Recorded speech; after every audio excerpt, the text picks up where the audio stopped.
ଏବେ ପାହାଡ଼ ଉପରେ ଅଛୁ, ଟନେଲ ଉପରେ। ଦେଖନ୍ତୁ ଆମେ 5 ନମ୍ବର ଟନେଲ ଉପରେ ଅଛୁ।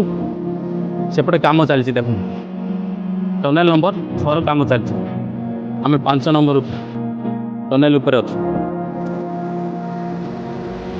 କେତେ ସୁନ୍ଦର ସୁବିଧା। এটা হচ্ছে টনেল নম্বর 5।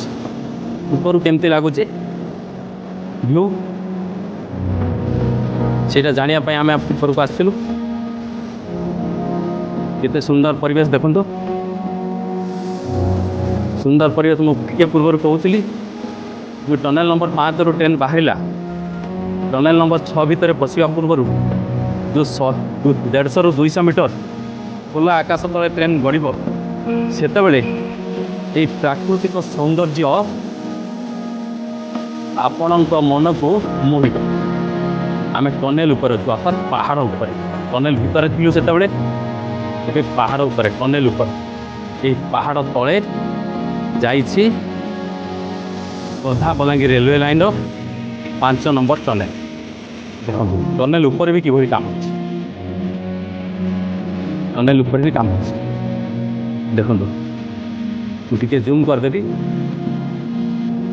ଦେଖନ୍ତୁ ଟନେଲ ନମ୍ବର 6 ଆପଣ ଦେଖିପାରୁଥିବେ କିଭଳି କାମ ଚାଲିଛି।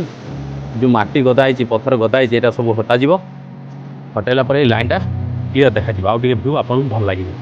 এই ଝଞ୍ଚ ଜଙ୍ଗଲ ଭିତରେ ରହିଛି ଟନେଲ ନମ୍ବର 5 ଓ 6। ଦୁଇଟା ପାହାଡ଼କୁ କଟାଯାଇଛି, କଟାଯାଇନି ତ, ଦୁଇଟା ପାହାଡ଼ ଚିରିକି, ଅର୍ଥାତ୍ ଦୁଇଟା ପାହାଡ଼କୁ କଟାଇକି এই ଦୁଇଟି ଟନେଲ ତିଆରି ହେଇଛି। ଆପଣ ଏଇ ଉପରୁ ଭିଉ ଦେଖିଲେ